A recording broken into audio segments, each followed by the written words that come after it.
I see Hello, everyone. familiar Hello. faces. Hello.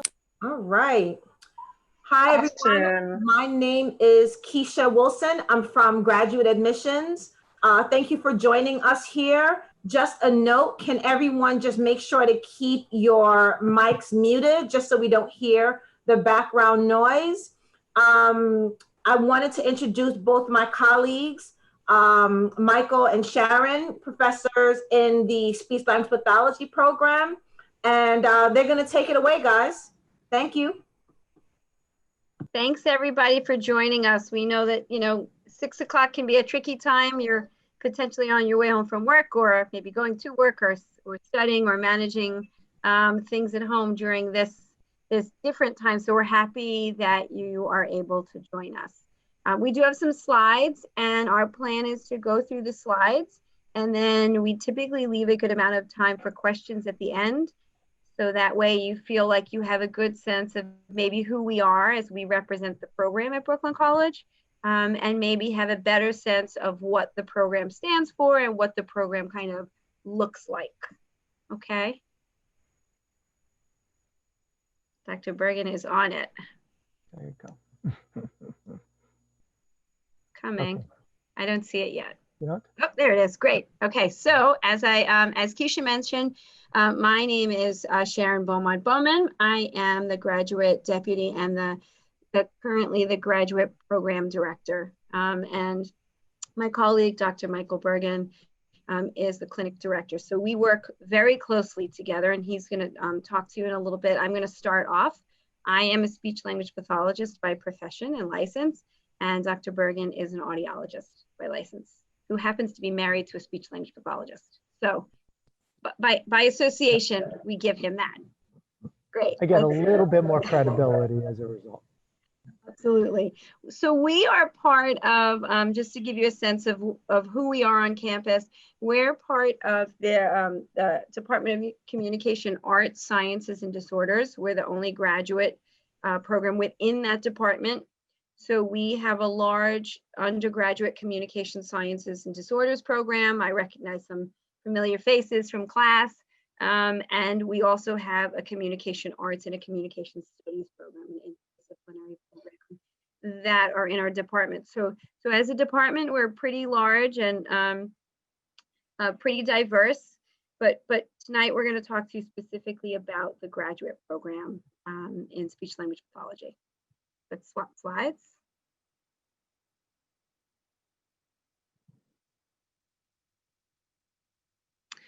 So just, we know that you're here to find out a little bit more about the Brooklyn College program, but we certainly feel that it's important for you to understand beyond what we talk to you about, beyond what you may hear at other open houses, that you should certainly do your research in looking at graduate programs, right? Going to graduate school is a big step. It's a big commitment on lots of different levels.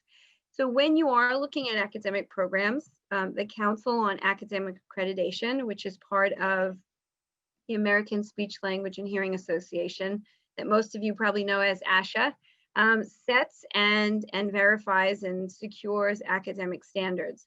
We are ASHA accredited, so we carry that additional accreditation, which means that we follow the guidelines set forth not only by the state of New York, but also by ASHA, which is kind of the national, what we'd like to think about as our national governing body.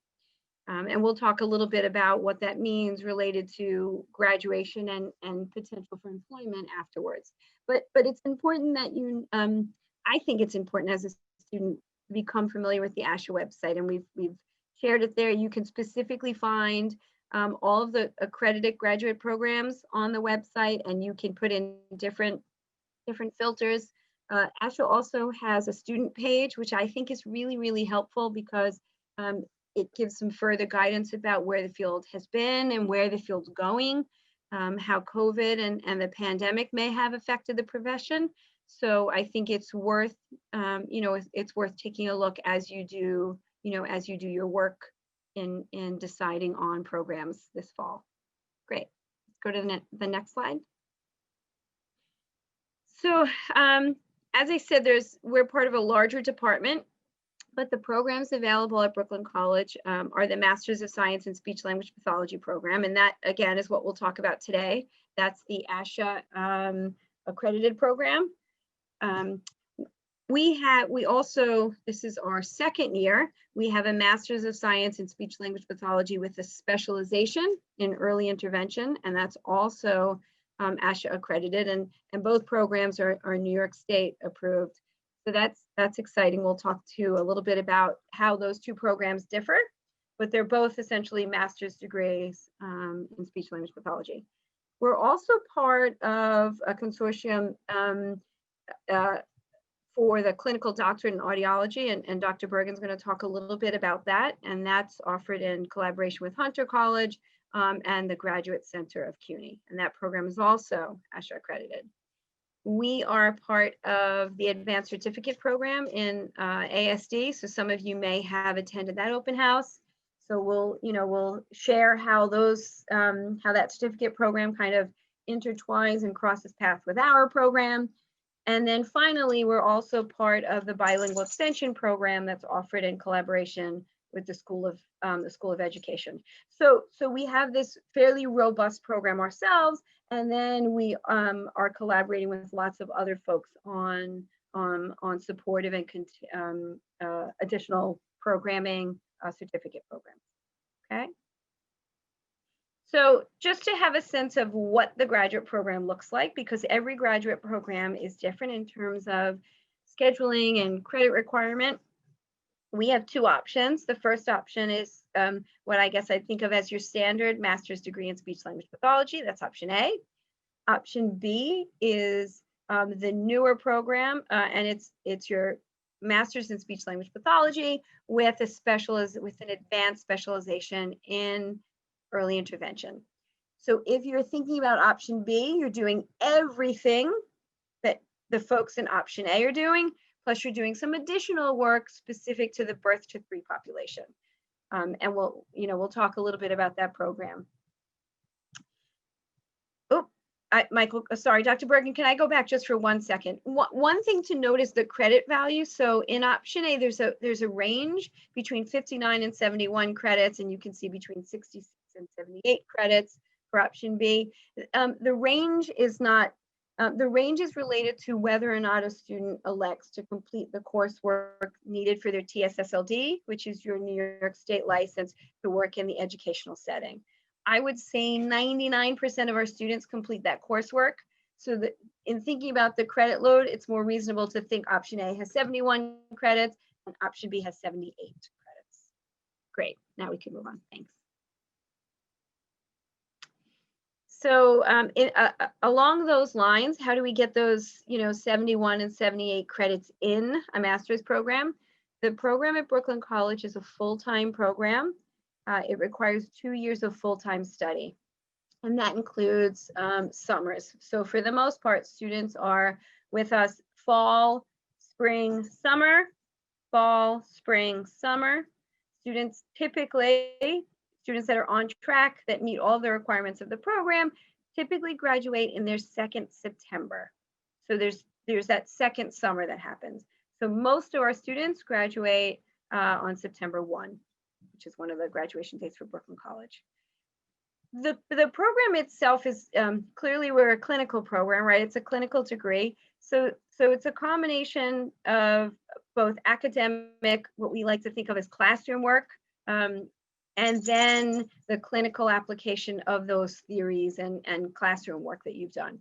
So students are not only in the classroom with us, whether they be face-to-face in Boylan Hall, which is where we're kind of situated, where our clinic is, or whether this semester we're in all different places on Zoom. They're also working in the clinic, doing clinical development, building their clinical skills. And then after they've kind of laid the foundation for clinical skills, they're further advancing their clinical skill set within the community. All clinical work is supervised with a clinical faculty member. So students may be out in the field in elementary schools, preschools, doing early intervention in the home. That's kind of something new. Hospitals, nursing homes, private practice. really anywhere you might imagine seeing a speech language pathologist, students have the ability to earn or to build their clinical hours there. The other thing that's kind of, I'd like to,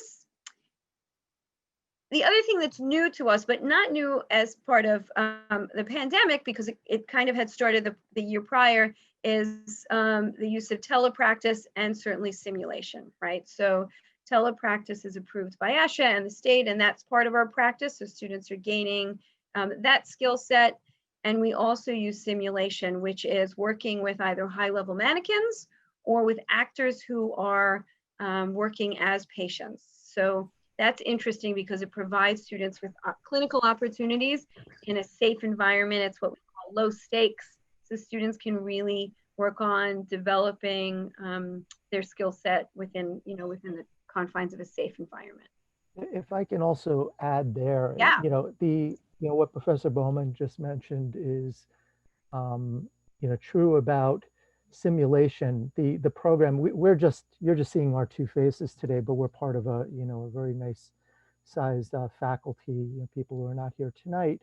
But ultimately we have all links to our website and whatnot that we can steer you towards later to see what research interests people have and whatnot. But one thing our program had adopted was SimuCase ahead of the curve, before pandemic. So we had integrated simulation into our program before it was, now a lot of programs were forced into adding it, and it was something that had occurred at Brooklyn College before. We had our students with SimuCase accounts last fall, right? 2019, I believe it was. So that's just, so by the time pandemic hit and people were forced to do some training, some of our familiarity with our peers in other programs, it took them a while to scramble to get up to speed. And it was something that it was almost like flipping a switch, and we had people working and doing, telepractice from home and simulations. Also, Professor Bowman, maybe a little modest, but she had developed and helped to coordinate programs at an offsite location, New York Sim. So there's a New York Sim Center we'll tell you a little bit about later as well. And she had been really integral in forging a relationship there. So we have a culture in our program of simulation that predates, the need to add it. Thank you. Yeah, so that, that's a good point that Dr. Bergen shares. I'm just going to talk, we can go to that next slide, that's fine. I'm just going to talk as the slide up. This is just as the slides up. This is just a sample of what the program might look like semester to semester. And I really share this as a reminder to say you can access this on our college webpage. If you'd like to see, well, what does it look, what does the schedule look like? What courses am I taking when? You can access it on our website. And the course schedule is determined by the program. Lots of time goes into determining how do we build on a student's success, how do we build on a student's clinical and academic knowledge. So the courses are in a specific order for very clear reasons. But all of the students come in at the same time, they're in a cohort, and they go through the program together. So everyone's taking the same courses for the most part at the same time. But if I just step back for a second, the idea of simulation is one example that I think Dr. Bergen shares, and it's kind of an indication as to how our program, I always think, well, what defines our program? And I think one of the things that I love about the program is that there's always innovation. There's always something happening, something's evolving. So our program has been accredited without complications for many years. And that could be okay, but that's not where we stand. So we are always making modifications. The program's constantly evolving and changing. Just when we think we're good, we say, oh, let's reevaluate something based on current literature, based on pedagogical advances, based on a faculty member that has new expertise that we want to capitalize on, based on community relationships, based on something like a pandemic. So, we're constantly evolving to better the program, as things change. And I think that's important to know. So again, this is on the website, but it is nice to see the schedule. We can go to the second page. I think it's just the second half of the schedule. It's important to see because, as I said, the program is full-time, and full-time means different things to different people. So it's fair to say that during the program, a student might be in their academic coursework, what we think of about as classroom coursework during the day, and then 2 nights a week they might be working in the clinic or doing clinical work, or they might be in classes in the evening, and they might be in clinic during the day 2 days a week, and another day doing diagnostics or doing community screenings. So it's full-time in the fact that you do have coursework or clinical work that's happening during what we think about as working hours, those 9 to 5 hours. But the clinic is open Monday through Thursday till 8 p.m. So, you can imagine how that works. As much as I'm thinking about the clinic right now relative to you as students and how robust it is, even now as, through the process of telepractice, the clinic is long-standing, and the focus for the clinic is to serve the greater community of Brooklyn. So it's amazing that our clinic opens at 9 in the morning, and it closes at 8 at night. So we're really able to accommodate, community members from all over with those hours, which is also an amazing opportunity for our students. The clinic clientele is quite diverse, not only in culture and language, but also in age and in diagnostic information. So we're pretty fortunate. I've been at the college about 10 years, and the clinic, I walked into seeing a clinic that was so well established and just continues to get stronger and stronger. Along with myself and Dr. Bergen we're kind of like a threesome. The third partner is Professor Bone, who's the associate clinic director, who isn't with us tonight, but who plays a massive role in ensuring that the clinical success is really, is at the top of our game, both for development of the students, for ethics, for all sorts of reasons. Okay, yeah. Great. And I couldn't have said it better myself. The clinic is wonderful, and we wish we could all be there right now with you. And just to clarify, we're not currently open seeing patients, during pandemic, but we do have a plan in place to roll back some services pretty soon, where students would come in and work with clients, with faculty rather, with materials, with equipment on a voluntary basis. So students could currently opt out of doing that if they felt unsafe to travel to campus. So there is a voluntary aspect to that, but that's something that we're going to add back this semester in the coming weeks, just so you have some sense. I'm sure you'll have questions later at the end that might revolve around what we're doing and what our plans are for pandemic. But at this moment, we do not have patients on campus, due to, of course, an abundance of caution and safety. But we do have plans. We're not just sitting and waiting. We have plans in place to roll back, in a safe manner, access. Great. We can move to the next slide, please.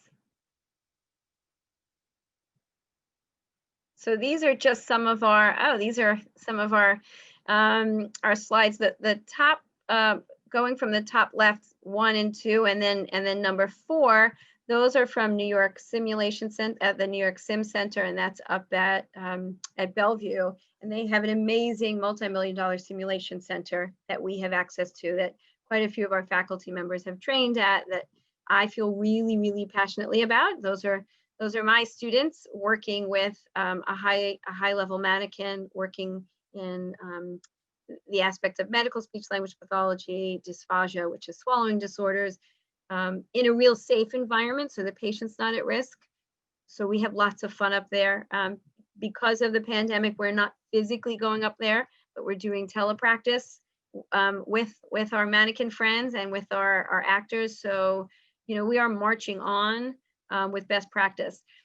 The third picture happens to be some folks we have a strong and long relationship with Brooklyn Parkinson Group. It's a really dynamic group of individuals who happen to have a diagnosis of Parkinson's. And we've done quite a bit of specialty programming. We've done LSVT, we now do Speak Out. And so we've really forged a great friendship with that community, and those are some of our folks on campus with some of our students. Nice to see those faces. And then all the way down on the bottom left is some of our graduate students with one of the clinic benefactors, that's Diana Rogovin-Davidow, who our clinic is actually named after. And she's a pretty amazing woman. Those are actually one of her talents is the artwork behind her. That happens to be a classroom that she financially supported renovations in, and has shared her artwork with her. She's done so much more than that. One thing that happens to stand out is she has been very generous to the program, and there's a substantial scholarship that provides opportunity for quite a few of our students every year. And these happen to be some of the scholarship recipients who came to, Diana comes to campus on occasion to meet with Diana and hear her story. And she gets to hear a little bit about the students. So we'll talk a little bit more about scholarship funding as we move on. So in addition to the programming, within that 71 or 78 credits that we kind of, as a program, we determine what courses come during what semester based on best practice, based on literature, based on pedagogy, based on best teaching. But within the framework of the program, there's a minimum of 6 elective credits. And this is something that's, I think, probably all of the faculty feel strongly about, regardless of what our area of expertise is. The idea that students are able to have some flexibility, right? The profession of speech language pathology just continues to evolve and grow as medicine and research does. So it becomes really difficult for programs to still allow students to have some flexibility in there. And we've been able to hold on to the idea of elective credits. So within your 71 or 78 credits, a minimum of 6 of those credits. I always say you can take more, but a minimum of 6 of those credits are elective credits, which means you decide. So if, as an example, if you think, I really like the idea of working with the birth to 5 or birth to 3 population, and I'm not fully sure, I might take pediatric feeding as an elective. I might take theory of early intervention as an elective. I might take medical speech pathology. I might take intro to autism. I might take AAC. There's always lots of offerings throughout your 2 years. And it allows, although everyone has the same core degree that meets all of the ASHA learner outcomes that we've committed to, the programmatic mission statement, it allows every student to individualize their programming just that little bit. So that I find that tends to be, that's a real bonus to the program. One of the other things that's not listed here as an elective is there is an independent study elective for students that engage in a substantial research project. So there, again, there's really nice room to personalize the program within, a blocked program. Great, let's move on. So these are some more of our students at different events doing some dissection, at holiday parties. We can go to the next slide. I'm not sure if that's about DSO. Oh, okay. There's a social aspect, and I probably should have moved that image around, but we'll get there. Actually, if one of the students on the bottom right slide, Shanika Phillips, she's an alum who's graduated, who's been doing some, clinical work for the past couple of years, has been doing some work with a high-profile dysphagia researcher down in Atlanta, and has now decided to come back and work with us as an adjunct to teach an undergraduate course. And we are super, super excited about that. So that's pretty great. She's going to bring back her knowledge and experiences, after having been out in the field. So that's pretty great. Good, we can move forward. So just some clinical thoughts. I've talked about how there's an academic aspect and a clinical aspect. One of the other things that sets Brooklyn apart is that as graduate students, you are embedded in clinical activities from the first semester. So that means in the fall, your first year fall, you are already in the clinic working with clients, and that's really important. It's proved to be so successful for the students. It's really a pretty amazing program. You have lots of supports in that first year, and in terms of second year students and clinical faculty, but you are from day one embedded in the clinic. I mean, it's a clinical program, right? So it makes sense to develop your clinical skill set. There's lots of supports. There are clinical writing workshops. So there's just lots of opportunity for success, and lots of opportunity to build on your skill set so that when you do graduate, you have the skill set, you've had the opportunity to practice, and you're really ready. In addition to just kind of what we call, the DRD or Diana Rogovin Davidow Clinic, where we might see, as I said, a fairly diverse clientele, we have specialty clinics. LSVT and Speak Out are both specific to the Parkinson's population. The Hannon program is specific to early childhood, often children on the spectrum. And it's a program that is all three of the programs are well documented in the literature, world-renowned programs. But the Hannon program really focuses on the family unit. So that's a pretty amazing program, and that's running right now. So some of our grad students are in that program. We have a great relationship with the Early Childhood Center on the Brooklyn College campus. And even now, while the center is closed, some of our students are working with some of those kids, some of those little ones that would typically be in the center. So there's lots of opportunity, even within the clinic, to say, I really have an interest working with this population, whether it be age related, whether it be related to a second language that you're fluent in. There's really, really great opportunity for, to engage not only within your clinic work, but sometimes as volunteer opportunities. We have this opportunity. Would you like to engage in it? I always say, what you have to build the foundation of your house is grad school, right? So you want the foundation to be strong. You'd never build a house on a really cruddy foundation. This is your professional career. Graduate school is the same thing. It's the foundation. You're not going to learn everything, but you will learn the foundation that you will continue to build upon, right? I'm still learning. I'm sure Dr. Bergen would say the same thing. You never stop learning, but the foundation needs to be really strong. Yeah. So students also, even this semester, while we are in kind of pandemic mode, students are doing language screenings and at area preschools, at other CUNY campuses with faculty members on the Brooklyn College campus. So we have really, my colleagues have really tapped into lots of opportunities in terms of the clinic. One of the beauties of being in Brooklyn is access to such a wealth of individuals and opportunities.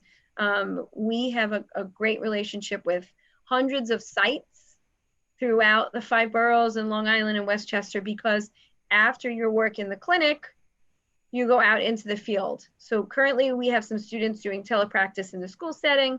We have a few students who are working in the hospital setting. Those facilities take our students year after year. And it's not just because they're kind or by coincidence.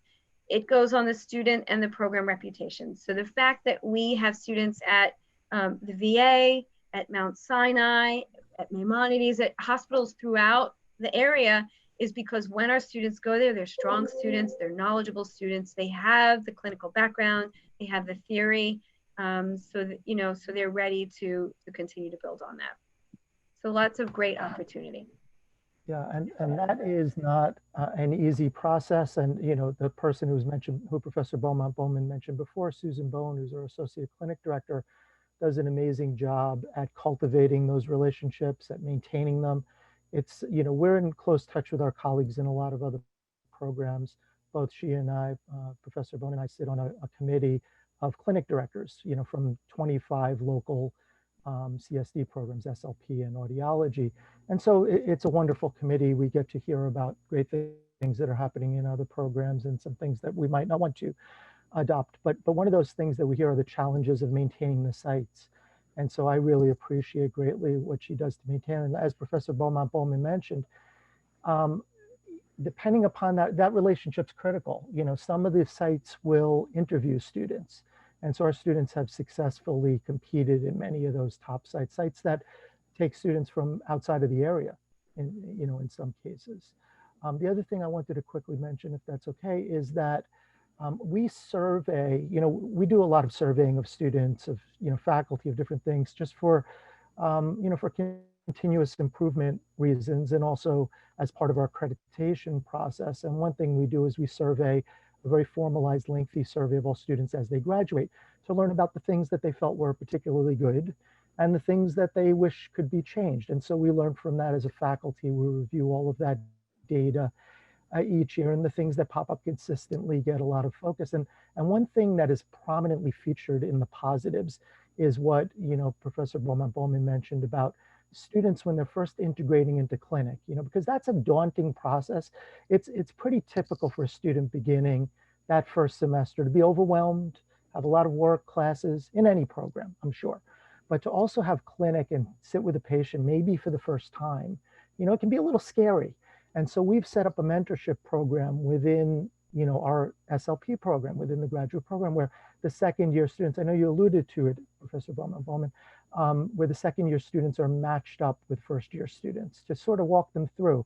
And so very regularly, it's always heartening to see at the end when we see the survey, when students are highlighting things that they felt were particularly helpful to them.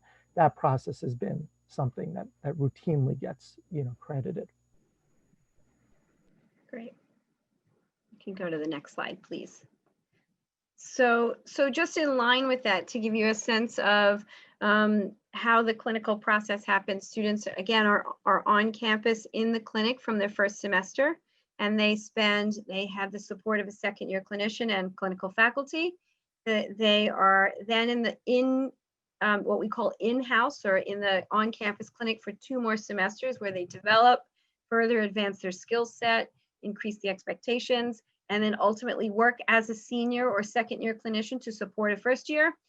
All of that happens prior to going out into the community, which means by the time our students go out and do their externship, they really have a wealth of knowledge. They've worked out a lot of what we call the kinks, right? What I like to think about, they've done some simulations, so they really can now focus on advancing their skill set. And the nerves, we're always, everyone's always a little bit nervous, and that's not necessarily a bad thing. But they've had such practice, and they have the theory, and they've had the application and the supports, that they're ready. So then our students are out. The first externship is typically pediatric. As I said, public schools, private schools, preschools, sometimes pediatric hospital placements. And then the second externship is typically adult focused, and might be in one of those settings. Now, we've certainly had students who say, I don't want to be in a hospital, it's not for me. And those are the conversations we have. And those students don't go to hospital, right? They're either getting their adult hours in a private practice, or a day hab, or some other type of setting. So these are just to give you some examples. And as I said, students are certainly, there's consideration into what students are interested in, how they progress through the program academically, where students are geographically located, but students have been throughout the boroughs, Westchester, certainly on Long Island, with lots of things kind of taken into consideration. It's not uncommon for a student to build a relationship during an externship that then turns into an offer for a CF, or for a job offer. So that I would say that's probably fairly common. Great, let's move to the next one. So this is what Dr. Bergen was mentioning a little bit. So the first semester, and again, it is a busy semester because I'm talking about clinic now, but at the same time, you're also in courses, right? So, but that first semester, you are paired with a second year clinician who has a year's worth of clinical expertise, and you are with clinical faculty members. So you are, at no point are the expectations unrealistic or unethical, or not, not supportive of learning. The second semester, you are the lead clinician. The third semester, now you're paired with the first year, so you can see the evolution of building your clinical skill set, of building your comfort zone. It's hugely important for us And that's one of the reasons I do simulation, for students to feel comfortable and to feel safe and supported, but also be willing to take clinical chances and be able to answer the clinical whys, so to speak. Why are you doing something? And then again, that students go on their pediatric externship, and then they follow that with their adult externship. The clinical sequence for individuals who are interested in the option B, which includes the specialization in early intervention, is a little bit different in that there's a third externship placement. So beyond this, the student still graduates in the same time frame. The schedule shifted a little bit, but there's a third externship, and that's with the birth to 3 population, which is pretty amazing. So those students, we're in our second cohort this year. So our first cohort, which started last year, will be going on externship, their early intervention externship this summer, which means they'll be working with the provider who's working with the birth to 3 population in both center-based, and we are hoping for some home-based care also. So that's an additional opportunity in that. Great. And while there's some flexibility for students to provide input, like as was mentioned, if you really have no interest in working in a hospital, for example, there's flexibility to work with adults or older children in other settings. There isn't flexibility if you're not interested in working with, let's say, a certain population, like I don't want to work with children, right? We're required, to make sure that every student who comes through the program is well-rounded in working with people throughout the lifespan. So even though you might not see yourself working with a particular age group, still, not because we are controlling, right, but because we're required to through accreditation. So we're required to make sure that every student has a well-rounded, background and experiences and exposure, even if it might feel like it's a little out of your comfort zone. And you may be surprised and find out, we've seen many cases where somebody was sure coming into a program they didn't want to work with population XYZ. And by the time they left, it was a whole different experience. And in fact, those were sites that they went to, looked for employment. Yeah, I was just going to say, so, sometimes we laugh because a student will say, I am 100% committed to working with XYZ population. And then they go to an externship and all of a sudden, something's changed. So, it's great to see that evolve as students progress through the program. And I should just say, it's always important to some students come into whether you come to us at Brooklyn College, whether you're somewhere else, some students come into a graduate program feeling they know the population they want to work with. Some students don't know at all. Some students graduate knowing, some students graduate not knowing. That's okay. That can change throughout the life of, it's changed for me over the life of my career. So if you don't have a good sense going into a graduate program, that doesn't mean anything. It just means that you're open, you're open to all sorts of opportunities. Great, let's head to the next slide. So this is my last image of students kind of gathering. Should really, I'll have to move it. It should have been next to this. I share this. We have a graduate student organization that we call GSO. And the reason I share it is because they're really such a robust and important part of the program. So as much as it's important that we are focused and we have learner outcomes and we're constantly building and advancing and thinking about the field and students' successes, there's also a community that happens. Even through this kind of Zoom, our GSO just ran a meet and greet through Zoom earlier this semester, and it was great. It's they run lots of events. They certainly do great things like community service and work and benefits, but they really do an amazing job at ensuring this sense of community exists, because graduate school is a little different than undergrad, right? People tend to come in with their focus, but you need a support network. You need a support network of folks that are going through what you're going through. So they do a really amazing job. We have if we go to the next slide, Dr. Bergen. There we go. That's our current board. And the board is elected. The other thing GSO does is it provides an opportunity for students to do some leadership work.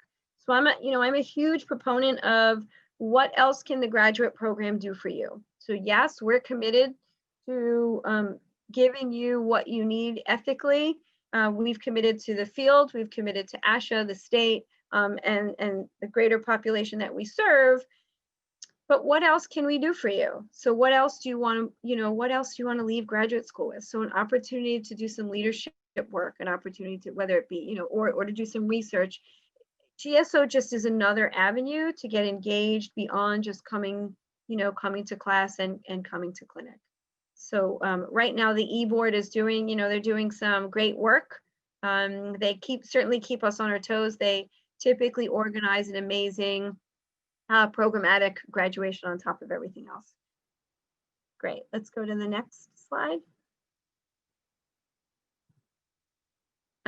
So sometimes there's confusion about where the TSSLD fits in, because you may have heard about the TSSLD. That's your teacher certificate that you need to work in New York State. So every state requirement, every state has different requirements, and ASHA has, if you go on the ASHA website, you can view each individual state requirements. The program at Brooklyn College prepares a student to be eligible for ASHA Certificate of Clinical Competence. That is your certification, New York State licensure as a speech language pathologist, and New York State licensure as a teacher of speech for your TSSLD, which is your teacher certification. So you ultimately leave prepared for certification and 2 levels of licensure. The courses you may find as you're looking at different programs, they'll certainly in New York State, they'll acknowledge the TSSLD. The TSSLD courses are embedded within the program. And when I say embedded, that means when I'm talking about 71 credits or 78 credits, these courses are part of that, and they're embedded in your schedule. So the students are able to flow through the program and graduate with their TSSLD or be ready for their TSSLD. TSSLD is a requirement for a speech language pathologist working in the academic setting in New York State. So it's a must. And as I said, I think, during my time, probably 99, almost all. I think there's 2 students who didn't pursue this coursework, and that was primarily because they were moving out of state immediately post program. I think no matter where you're looking to go to school, it's important to consider all opportunities. So if you're thinking, I don't want the academic certification, I want to work in a hospital, there are life changes and career changes. It's always nice to have options. So I'm a fan of do the coursework, it's part of the program, and then you make your decisions, as you leave a program, begin your professional path. Great. Let's go to the next. And that's something we would, each time we welcome a new cohort in, that's something we emphasize again, because, officially it is your choice, but, I think most students who in those rare cases do regret, because it cuts down on their flexibility if they do not have a teacher certification. And added to the list of people who do not, those rare cases who do not need it or want it, are the occasional person who comes into the program who already has a teacher certification. So every now and then we have a student who's applying who already has completed that, in which case, of course, they don't need to repeat those courses, most cases. But, so that cuts down on the total credit number, but that's a rarity. So I'm just going to answer that question. Brianna posted a question because it's appropriate to this. The TSSLD is actually embedded in both option A and option B. So it's almost as if you'd have to say, no, I don't want those courses. So it's embedded in option A and option B. Okay. Because as Dr. Bergen said, most individuals want to have the opportunity and the flexibility when you graduate. As we said, students come into the program sometimes thinking they'd like to work with a specific population, and over the course of an academic course or a clinical experience or a research opportunity or engagement with a faculty member or a client in the clinic, sometimes things completely change. So it's best, you know, to have all opportunities available. Great. Let's go to the next slide. So just a couple of, and we'll do loads of questions at the end. Just a couple of thoughts on the early intervention specialization, which is option B. And the way students apply, the application process is the same. Students are admitted to the program, and once students are admitted, we then have an application process for the early intervention specialization. So it's almost like a secondary application, but it's internal. There's an interview process. Our first cohort had 8 students. Our second cohort has 9 students, so we're really excited. Dr. Bergen, do you want to just maybe mention how the program started, the grant work? Oh yeah, yeah. It's I won't bore you, but we did get, you know, we were lucky to, we have such wonderful colleagues, you know, and I think every story that Professor Beaumont-Bowman shares is one that makes me think about another hardworking colleague who worked behind the scenes to, you know, get some resources for our campus, for our students, and for patients who are underserved out there. So we've known for a long time. A few of my colleagues have been very active in the state in trying to advocate for people with, you know, 0 through 3 and 0 through 5 populations, babies, right? Help in some cases who can't, you know, fight for themselves, who are underserved. So the early intervention system is such that, particularly in certain communities, there are people who need the services and can't get the services. There aren't enough providers. The folks who are working in EI, not just in SLP, in other areas as well, do not always have the proper training in school. A lot of the training that they get, the education in early intervention, is sort of on the job training, right? Which can be deficient at times. Now, some cases you can't help it. You go to a job, and until you get to learn the place and the population, you have to do some work on your own. 5 minutes after you graduate, there's new information out there, right? So that will always be changing. That's why lifelong learning is key. But in the case of EI, many of the graduate programs do not have either courses, there's no requirement. So it's something that when somebody is attracted to work in early intervention, they're often learning it as they go along, learning it from other people, doing readings on their own, things like that. So we became quite committed to trying to solve that, or at least contribute to a solution. And we came across, we had some contacts in the Department of Health and Mental Hygiene, New York City's Department of Health, and they helped to fund, we're one of 2 programs locally that have received funding for that. And so what that funding has allowed us to do is to build the program, maintain the program, offer some stipends, some small amounts to offset student costs who are in that program. And it's great. You know, if that's something that you are particularly interested in, there's a lot more we could say about that outside of this forum. And if you've ever thought of working with babies, it's something that's been a passion of yours, there's great need. We need people to, you know, to specialize in that. The society needs it, right? I don't mean Brooklyn College needs it. I mean the people, the babies who you come across who are underserved, they need it. So anyway, there's a lot more we could say, but we'll stop that for now. And we can go to the next slide. We do, once the admissions process happens in the winter, we host for students that have been offered a seat in the program.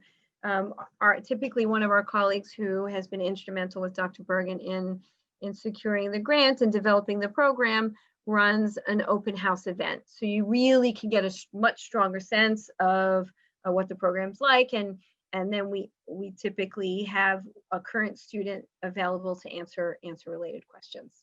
So these are just some of the outcomes. We can go to the next slide. I think it's, so again, as I said, to get into the early intervention specialization program, students are first admitted to the master's program, and then there's an application process within that.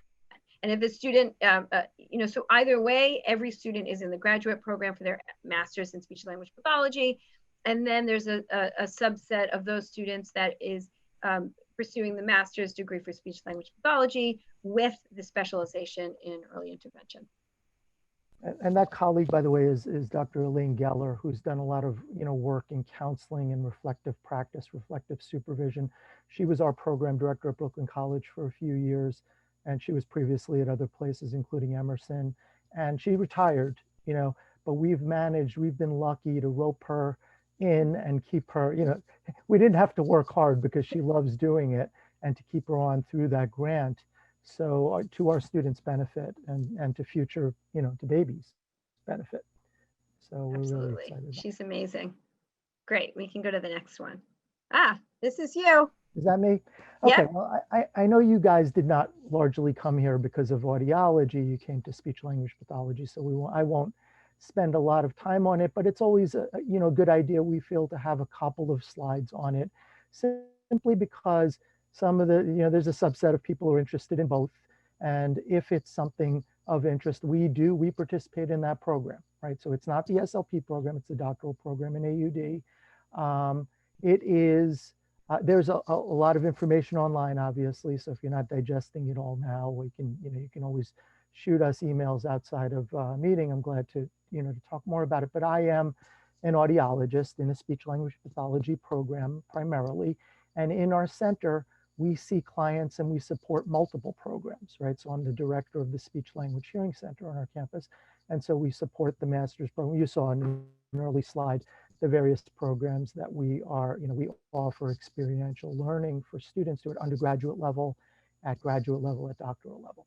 So it's a 4-year program like most doctoral audiology programs. It is post-bachelor's, right? So some of the requirements to enter are a little different than SLP. There's some overlap, but does not require a traditional CSD pathway in undergrad, right? So a lot of the philosophy of the program surrounds having students who are well-rounded, who may have some more science background and things like that than a traditional CSD student might at sometimes, but certainly CSD students, meaning communication sciences and disorder students, are also encouraged. Typically, the profile of an entering cohort is about half and half. Half students who've come through a more traditional pathway like many of you, and half who might have been majors in psych and other, you know, careers before deciding to return to audiology.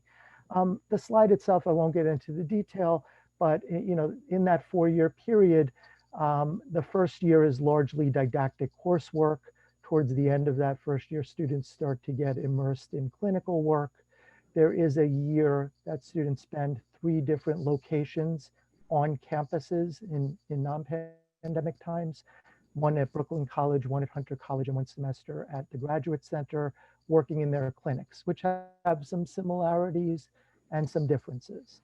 Each have their, you know, like sort of focuses. So for example, at Brooklyn College, we dispense hearing aids. That's something in our population tends to be of clients, tends to be a little bit older for audiology. So we do fit people. With hearing aids, not every site does that. When students cycle through those 3 sites, they've been exposed to, you know, quite an array of experiences. Their 3rd year, they spend going out to the clinics and hospitals and schools, similar to what we do in the SLP program. Similarly, we have affiliations with you know, dozens and dozens and dozens of high-profile hospitals, you know, primarily hospitals, but also private practices. Similar to SLP, very competitive in that students are competing for these sites, often via interviews, often with students from you know, outside areas. So students who go to University of Iowa fly into New York City to, you know, because they're interested in going to Weill Cornell or to, you know, Columbia Presbyterian for, you know, an in-demand site. And our students compete very favorably with the top, you know, programs. That 4th year is considered the residency year, where students will do a full-time placement at a hospital or a facility. That can be outside of the New York City area as well. For those interested, we have a fall open house. So something, a form similar to this, I'm on the faculty of that program, so I'll likely be there. It's run by Professor Brett Martin, who is the executive officer of the program at she's based at the Graduate Center of CUNY, which is sort of the doctoral conferring entity of the CUNY system. And that date is there on this slide, Monday, November 9th, 5 to 7. And you do have to RSVP for that. So I would suggest, if you are interested, you can either contact me, my information will be in the, you know, in the slideshow, or you can, you know, simply go to the AUD program's website. The information is there on who to RSVP to, and you have to RSVP by 11/4. I'm not sure why there's a gap in that time. You know, probably if you reached out to somebody by 11/5, they'd still let you in, but I wouldn't chance it. If you're interested, RSVP by 11/4. If you have any trouble finding the details, of course, reach out to me and I will share that. Great, thank you. Okay, so I know that that some of you have already attended the open house for the advanced certificate in autism spectrum disorders. I'll just quickly share that this is a certificate program, so it's an advanced certificate program that some of our students decide to initiate while they're in the graduate program and then complete after they graduate with their master's degree. And the reason they can do that is there are 2 courses within the advanced certificate program that can be applied to the master's program, and those can serve as elective credits. And then when a student graduates with their master's degree, it's not uncommon. I think there are actually 3 or 4 students that just graduated in September that applied and are now now continuing their education in the advanced certificate program. Okay. We can keep moving. Those are the courses. Certainly, if you did not attend the open house and you're interested, you should be able to follow up on the graduate admissions webpage, because all of the open houses, I believe, will be recorded. So you'll be able to access that, you know, at a future time, and specific content and application information. Great. And the co-director of that program is a faculty member of ours on our faculty, Professor Akiko Fusei, who's wonderful. You know, she, in so many ways, you know, not only in her knowledge of autism spectrum disorders, but she's also, we partnered on some research together, and she has, you know, again, when ultimately, if you are interested in attending Brooklyn College and you land on our website, you can see some faculty profiles and what different people's interests are. But, you know, if you're having trouble finding anything and you have particular interest in something, you can feel comfortable to reach out to those people. They're usually pretty friendly. There's no need to be scared. Okay. Yep. So please do. Absolutely. Great. And that's just more about the certificate program. We'll move on. The other advanced certificate program that I wanted to quickly mention that we collaborate on is the bilingual extension program, and that is also through the School of Education. And there are students in the master's program can initiate that certificate while they're doing their master's. They can take 6 credits of the extension and use them as their elective. So there's a little bit of overlap. Students graduate with their master's and then they continue on for 1 additional year and complete the bilingual extension and then take their exam, the state exam. So for students that are interested in having that extension, you know, it's highly desirable, especially if you're considering working in the academic or setting or with school age children. You know, there's such a need for bilingual providers in the Metro New York area. So, you know, it's nice to be able to, it's a little bit of additional work post-graduation, but it's nice to be able to at least initiate the program, initiate the certificate while you're in the master's program for both ASD and the bilingual extension for a couple of reasons. One is the knowledge is applicable to your clinical practice. 2, it financially, you know, your certificate now costs 6 credits less. So, you know, that's kind of a side bonus. And then it means when you go on to complete your certificate, the time will certainly be shortened because you've taken care of a portion of the credits. Okay.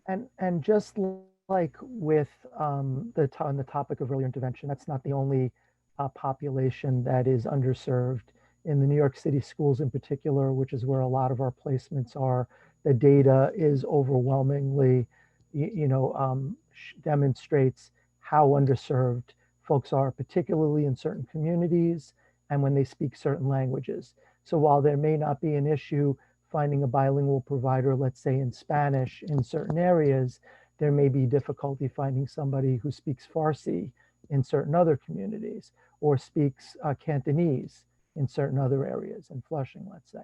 So if you have that amazing talent already that is multilingual, and you have a passion, to help to improve health equity, to promote health equity, to help to serve the underserved, which is a big problem. This is for you, right? Absolutely. So just a couple of quick slides as you think about preparing for the admissions process.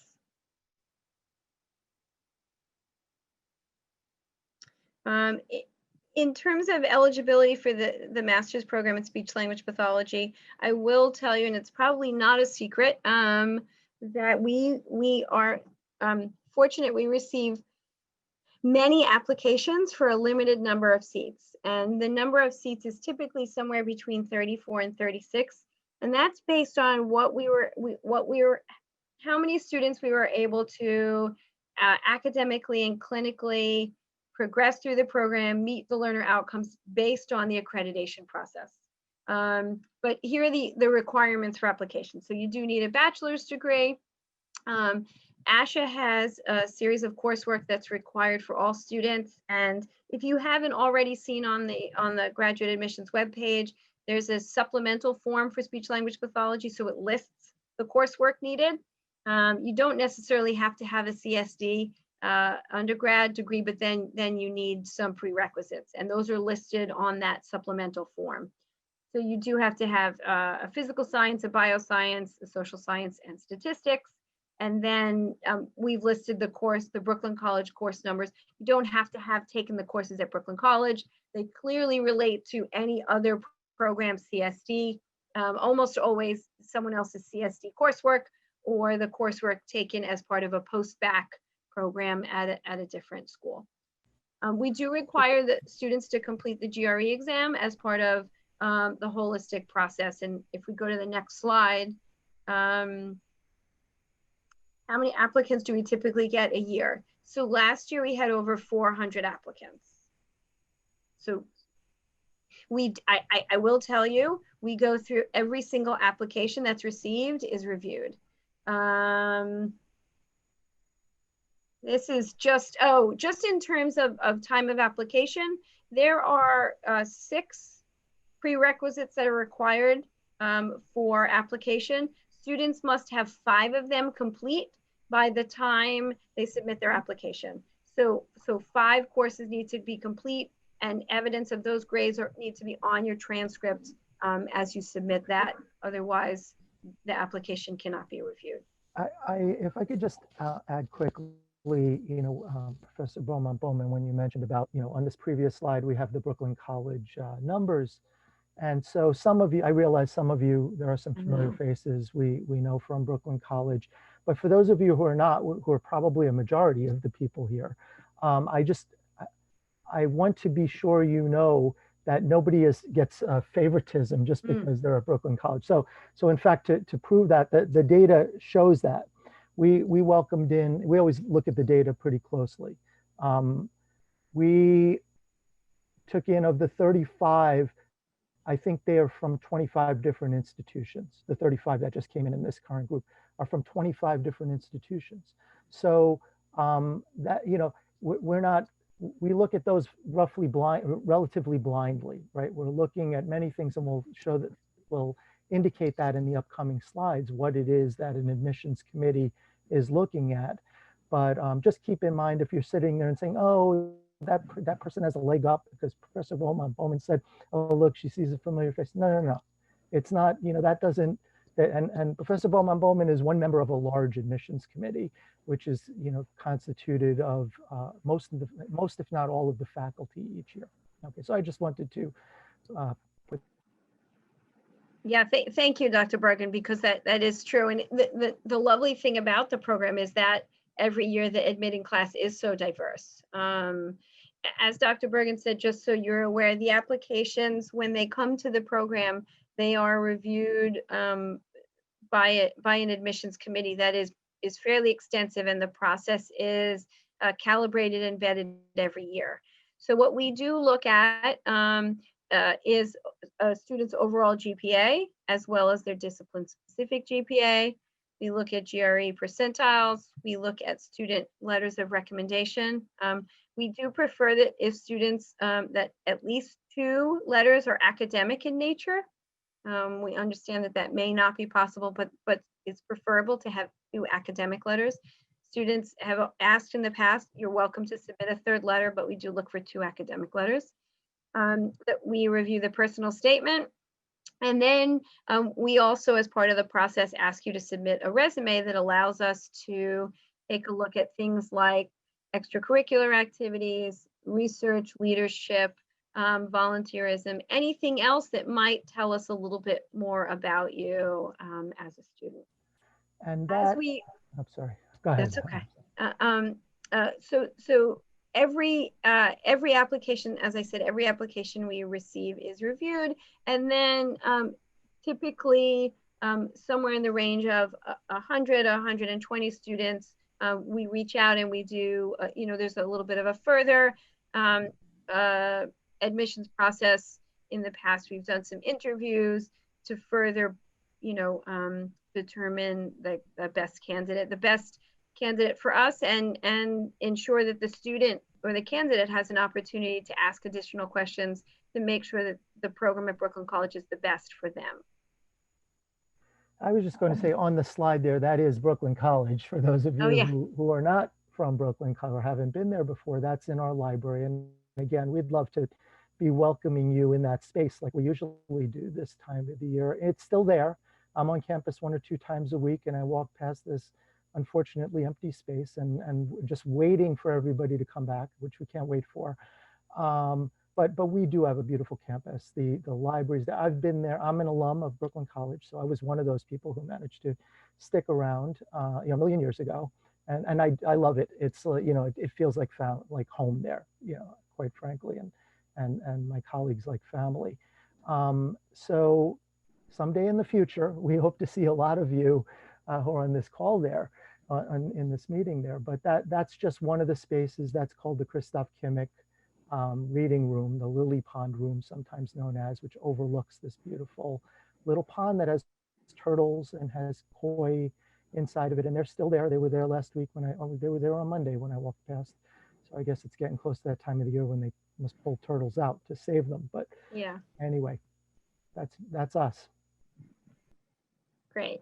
So I see some questions popping, but I'm just going to go through the slides and then we will loop back to those questions. So we're not ignoring you. I just want to get us through, and then we'll certainly answer all the questions. So, students often send emails or will call and say, this is my GPA. Do I have an opportunity to get in? Or how much does my GRE count? We really do look at all aspects. So I encourage students not to get caught up on a number.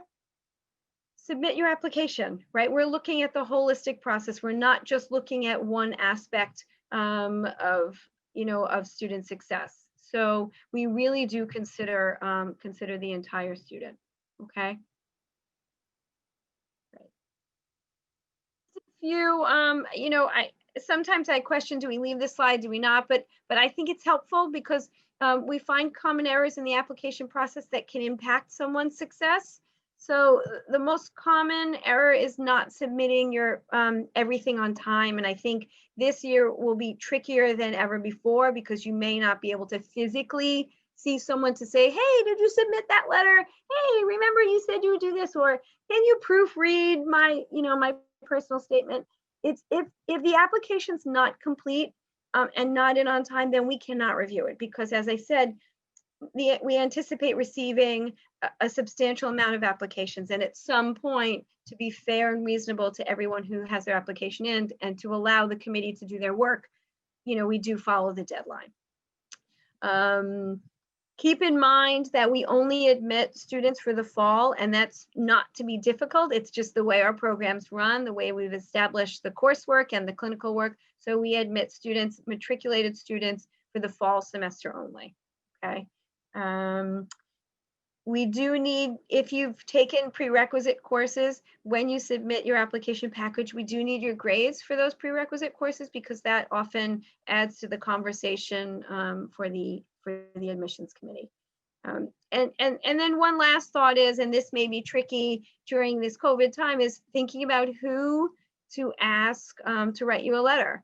And as I said, academic letters are typically what we're looking for. We'd like to see someone's successes and potential ability within the classroom or the clinic environment. So think about faculty members that may know you, that may be able to speak to your promise as a graduate student. It doesn't necessarily have to be in the CSD department, especially if you are, if you've come back to school from the workforce and it's been some time. It may be the folks that taught your prerequisite courses if you're coming from a different major, but it should be academic in nature. What I can't stress enough is that you give faculty enough time to write letters. Remember that faculty are probably writing letters for multiple students, and to me, it's important that I have enough time to write a letter that speaks to the student. So please be sure that you are asking faculty members with enough time to be able to get your letters in, right? Because things happen, computers crash, we lose internet connection, and you don't want that to happen on the last day of January, right? So if you can just be mindful of your time frame, I'm sure everyone, especially the graduate admissions department, would appreciate that. Right. I see Keisha's head nodding up and down vigorously, and it reminds me how we don't operate, in a silo by ourselves. With the work we do has a lot of support across campus, and one key person is on the in the meeting with us here. It's Keisha, as the director of admissions. She and her team, the amount of work she has to do to coordinate, not just with us, but dozens and dozens of graduate programs and other programs to get us that information so we could sort through it, so that our committees can review it, is just, it's critical to the whole process. And we wouldn't be here tonight without her, of course, but annually we wouldn't have students seated if not for the amazing work. So thank you. Yes, great. Let's move. We just have a few more slides. Just a reminder about personal statements. What's important is that you don't want to take your resume and turn it into a personal statement. Tell us about you, right? You might want to share some characteristic about you, or what makes you different, or experiences you've had. The one thing I'll share is your personal statement does not have to be about speech language pathology. It doesn't. Tell us who you are. Why is this a good fit for you? Our hope, and this certainly happens in the interview process, our hope, I think is that you are interviewing us as much as we are interviewing you, right? So you typically get to meet, we happen to be representing tonight, but we have amazing colleagues. It's really important that not only we think you're a good fit, but that you think we're a good fit, right? And when I say we, I don't just mean Dr. Bergen and I mean our peers, I mean the program, I mean our philosophies, our coursework, our schedule, every aspect of it. So it's really, it's really important. Okay, great. Let's go to the next one. So just a couple of kind of reminders. We are a full-time program. We do pre-registration every semester. So I just finished up working on that, and every student has a faculty advisor within the department. They'll meet with their faculty advisor. It happens every semester. They'll review their schedule. That is already given to them. They will discuss electives where that might fit. They'll talk, discuss and explore other aspects of the program that they're working on. And I guess that's the meat of that slide, right? We already talked about the externships. Oh, the one thing that's on that slide that's really important, and another thing that sets us apart, is that our students not only take a course in audiology, but they have an audiology clinic. They participate in an on-campus audiology practicum, which most programs don't have. So Dr. Bergen, you want to give a... Yeah, it's not a super time-consuming thing, but it is, because we have patients on campus, again, in non-pandemic times, physically on campus.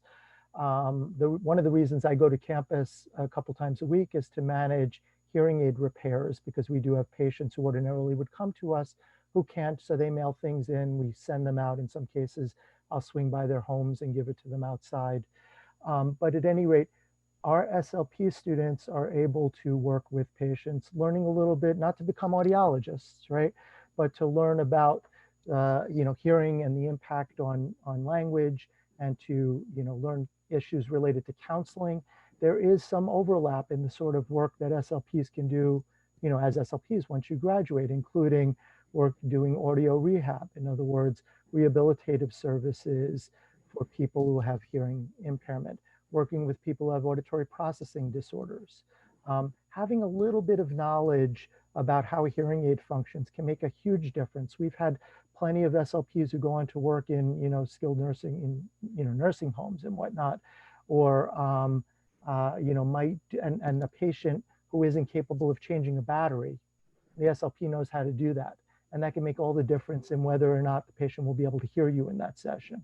If you don't know how to do that, it's not the end of the world, but you're going to do a lot of yelling and screaming to be audible to that patient. So it's really a lot of the other programs. What they do is to just have the students do a handful of hearing screenings.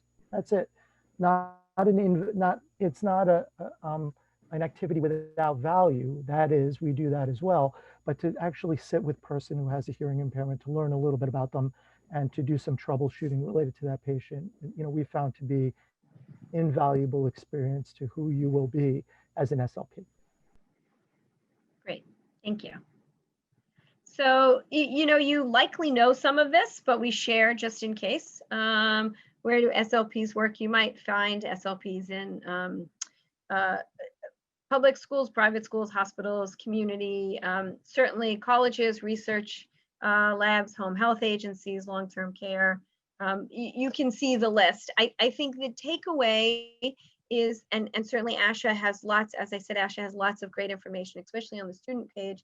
The takeaway is that and I'm guessing if you're here, I don't need to sell you on the field, but as a career, the opportunities are kind of endless, in that you may start your career off working in one aspect of care and transition to a different level, or go back to school and end up, doing research, or working in academia, or working with a certain population related to age and transitioning to something, to something different. So there's lots of opportunity within the field.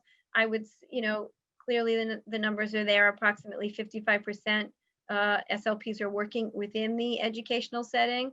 But again, lots of opportunities. The other thing that's on the ASHA student page is there's a mentoring program. It's called the STEP program. And if you haven't seen it before, I think it's worthwhile as a student. ASHA, you can apply. ASHA pairs you with a speech language pathologist somewhere in the country.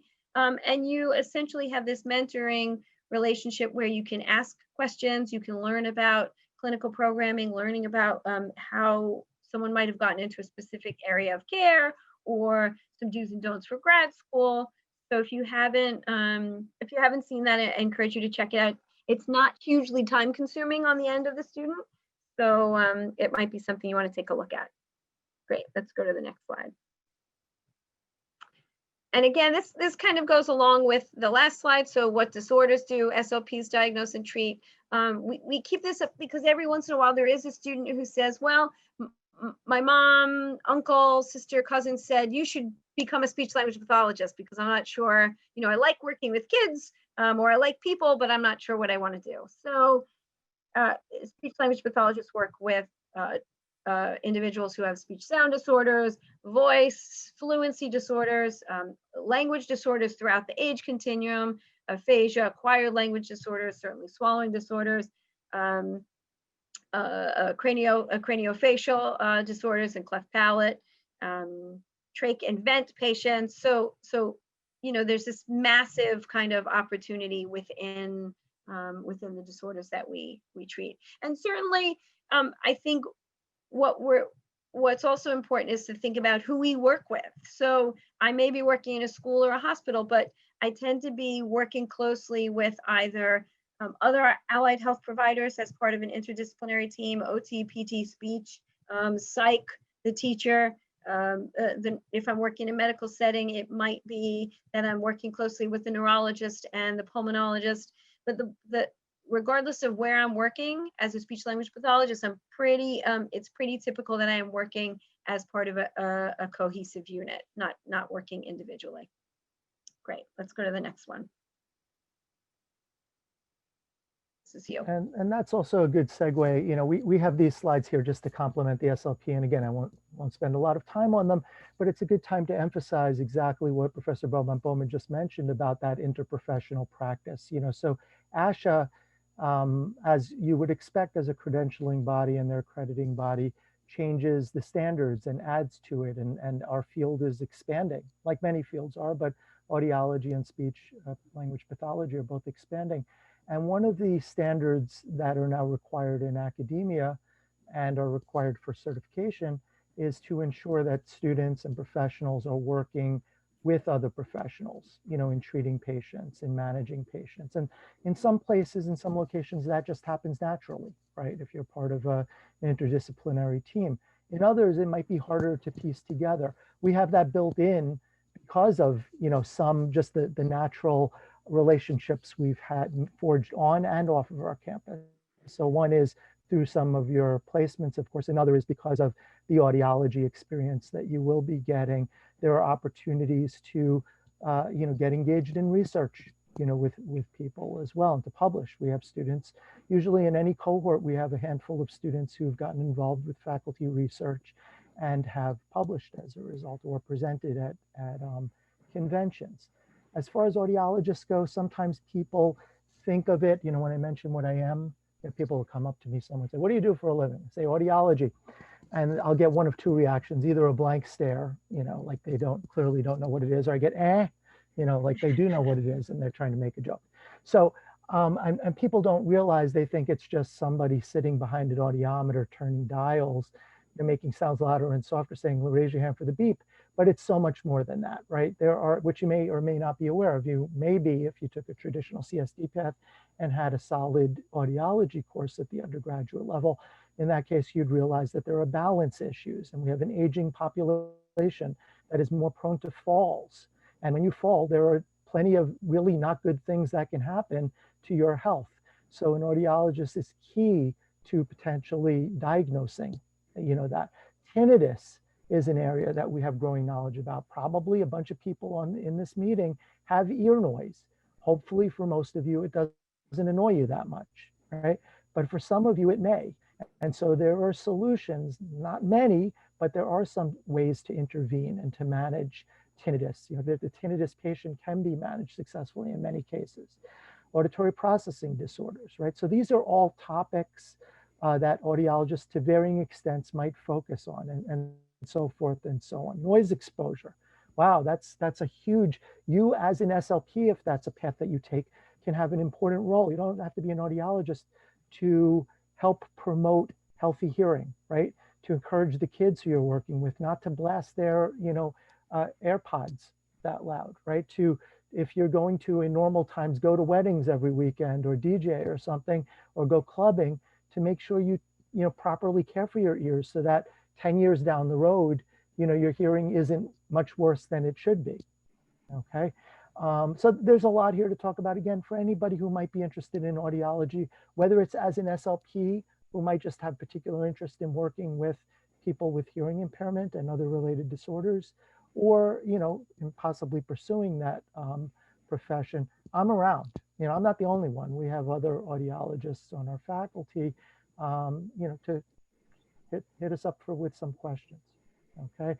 And then, again, some more things that audiologists do. They don't necessarily just all work in private practice testing hearing or in hospitals. There are folks who work in industry for hearing aid manufacturers. There are people who do.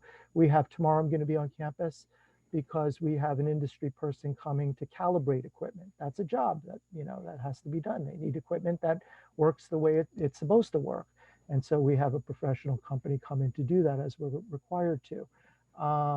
Teaching, administration, research, all of those things are there. Folks who work with dispensing and managing through amplification, work with people who wear cochlear implants. That may be something you are familiar with, and other types of implantable devices that exist out there.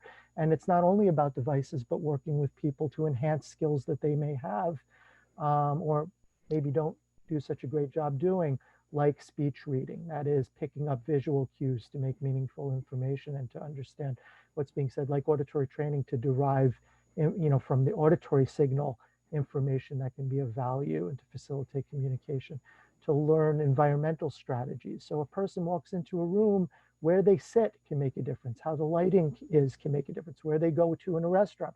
Restaurants are opened again in New York, right? I haven't been because I'm scared, but I'm not doing my job at helping the restaurant industry yet. I'll get there eventually. But where you sit in certain situations in a theater, if you have a hearing impairment, can make a huge difference. The statistics would dictate that some people in this meeting right now have hearing impairment. So you may know what I'm talking about already. You do not need to identify yourselves, of course, but the point is, these are things that might not always be so obvious. It can be obvious when somebody has an issue with their leg, or they can be obvious when there's a visual impairment. Sometimes the hearing loss is known as this silent kind of, it's not so obvious when you come across somebody. And if you speak at a normal conversational level, a person may miss it, right? So there's a lot more, obviously, I could say about that. I won't tonight, but obviously I'm passionate about the topic.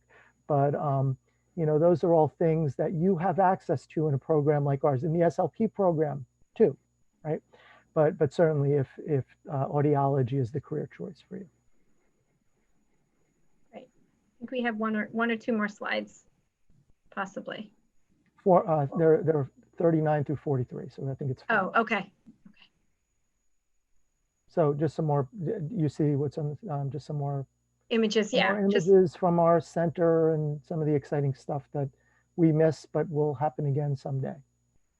That's for sure. So normally typically when we're face to face, it's not uncommon for some parents or family members or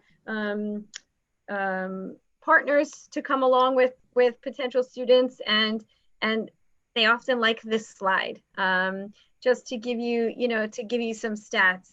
Employment of speech language, certainly you can read along, but employment of speech language pathologists is expected to continue to grow by 25% through 2029, which is certainly much faster than all other occupations. And audiologists also by 13%, which is much faster than the average across occupations. So there's an error in there. That's my fault because I updated this slide. That data is current. So it says 2018 there, but it's from today.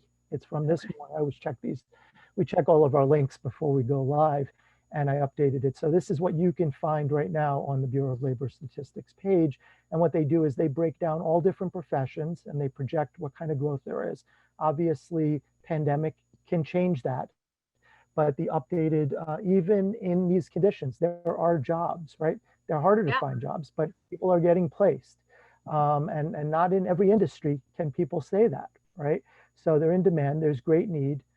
Even where funding has dried up in some areas, thankfully, there are still jobs for such an both of these important fields. And I think, again, this just supports if you're thinking about the financial commitment, and I'm certainly not making light of that, but this is important information to know if you're going to graduate school, what's on the other side of the degree for you.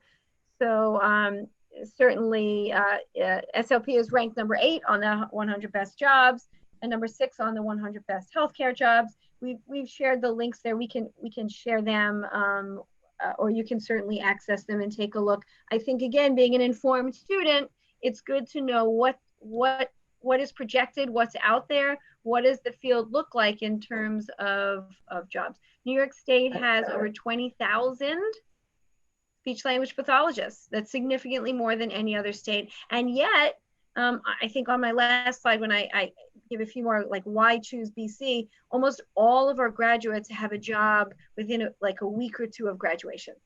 Yeah, that's pretty telling. We have that data, so we're required to post it. So, as you're doing your, if you're considering other programs, you stop by, ask good questions when there are opportunities to do so, and you check check that data that looks at employment trends in front, of alums who graduate from the program. What percentage of them get jobs? What percentage of them pass the national certifying test, the praxis exam? What percentage of people?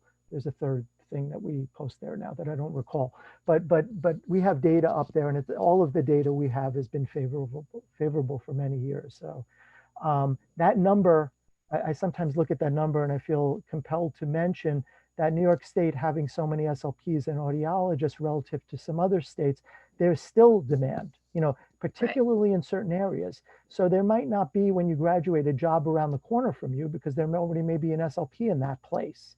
But you don't have to go too far usually to find a job. And if you have particular interest in relocating, there are many places throughout the state, okay, and throughout the nation and throughout the world that are in great demand for, will be in great demand for your services. So this is not just for those who are not tied to New York City. I often think about a buddy of mine who's an SLP upstate in the North Country, and he does early intervention, and he travels. There is one place, he goes 100 miles to one patient. He loses money to work when he sees that patient. He loses the amount he's reimbursed relative to his gas expenses. But he's so committed to helping that patient has since aged out of EI, but it's been a couple of years. But I think about the commitment of some people and the need, the demand for services. So if you are not tied to New York City, you will be doing a great service, considering, one of many places where SLPs are in demand.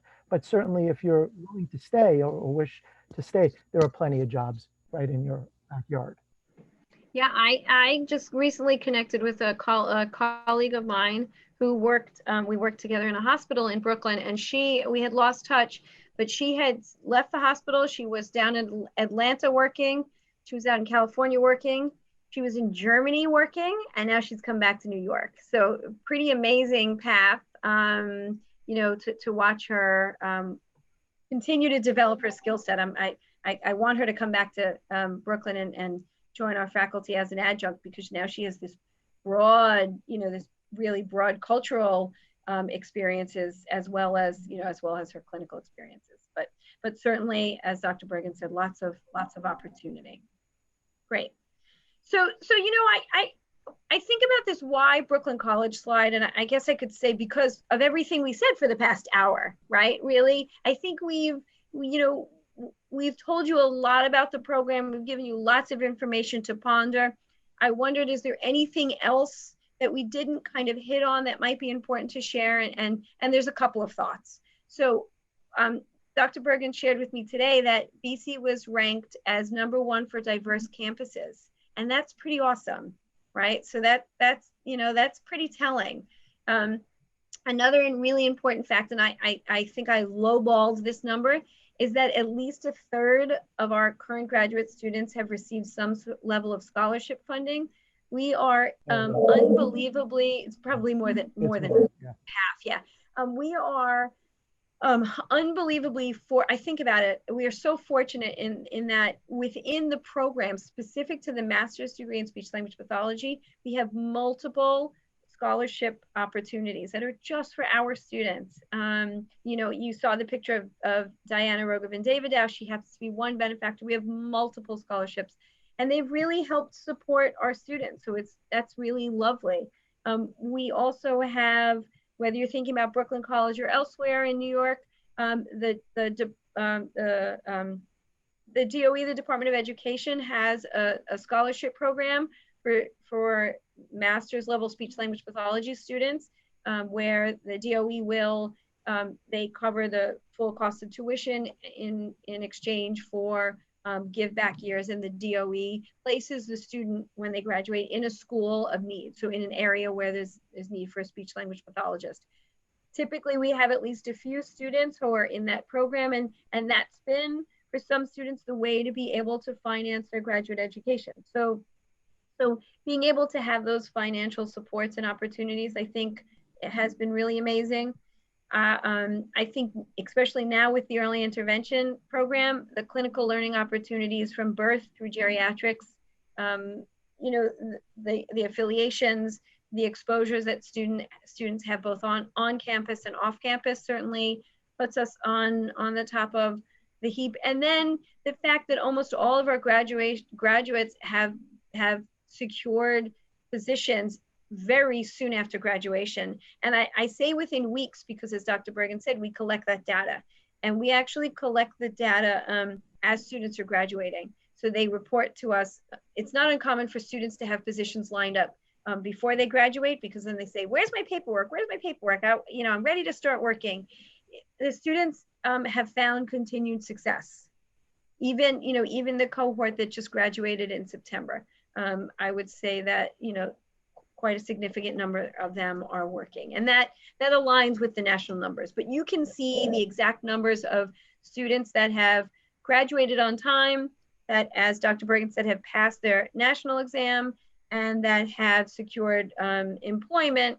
Those numbers are on our program website. So you should take a look at those, because I think that also tells you something about our program. So, on that note, I have an extra O in my Brooklyn. Take one O out. So you have my email address, you have Dr. Bergen's, and you have the graduate fellows. And just to quickly tell you that's probably if you have a question, it's fine to email one of us or all of us. But we have 4 graduate fellows that are in the program, and each year we've been fortunate thus far to have 2 graduate fellows that come on board each year. And the graduate fellows are not only graduate students, but they work with us administratively, and they also teach at the undergraduate level. And those are additional opportunities. So they work very, very closely with Dr. Bergen and I, and also teach at the undergraduate level with our supports to build, to build those abilities on top of working, as a full-time graduate student. So lots of opportunities. So questions? Should I look at the, I don't know if we've answered some of the questions along the way. Professor, I have a small poll that I need to launch just for assessment purposes. So you guys definitely answer the questions. I did scroll all the way to the top to see some of the earlier questions. So I'm just gonna ask, just in case anyone is interested. So if you already have a master's degree in education, do you still need to take the GRE? So if you are applying to the program, you need to submit your GRE scores. Because the GREs are part of the entire application process, there's essentially no way to look at a student's application without each aspect in that holistic process. So we need GRE scores for every single student. Okay, the second part to that question is, what if you have your master's in education? Do you need to take the TSSLD certification classes? Sure. So my understanding is that you would have to take some of the courses that are specific to speech language pathology. The TSSLD is 5 courses. If that student wants to email me directly, I can find out a little bit more information in terms of how many courses you would have to take.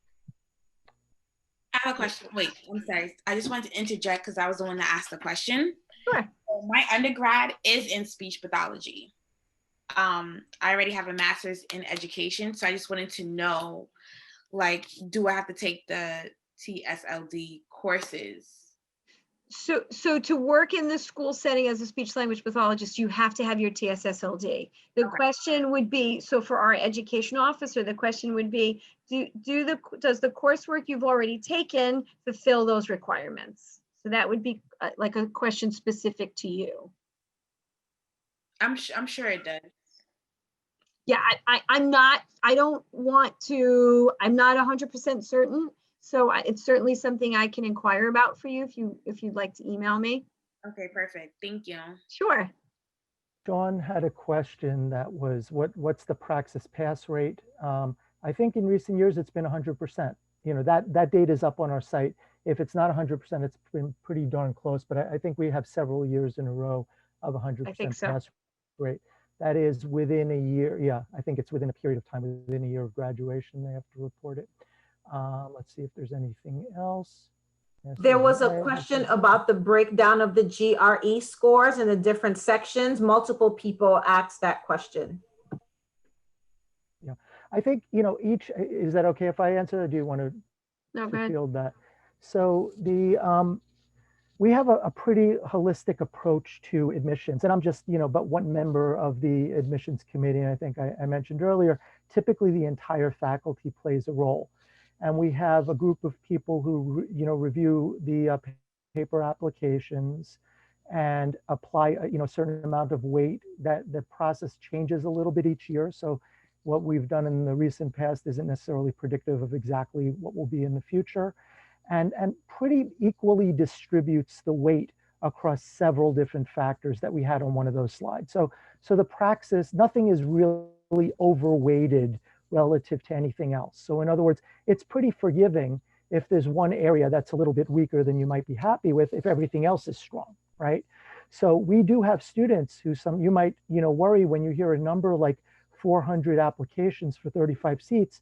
Immediately, right after that number went up, I was looking and we dropped from like 60 people on the call to 55 in no time.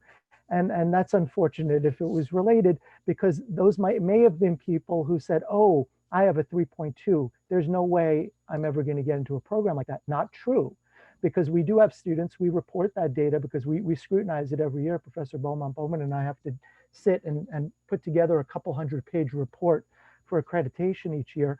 And the recent numbers, I think we had a person in our last cohort who was like a 2.7.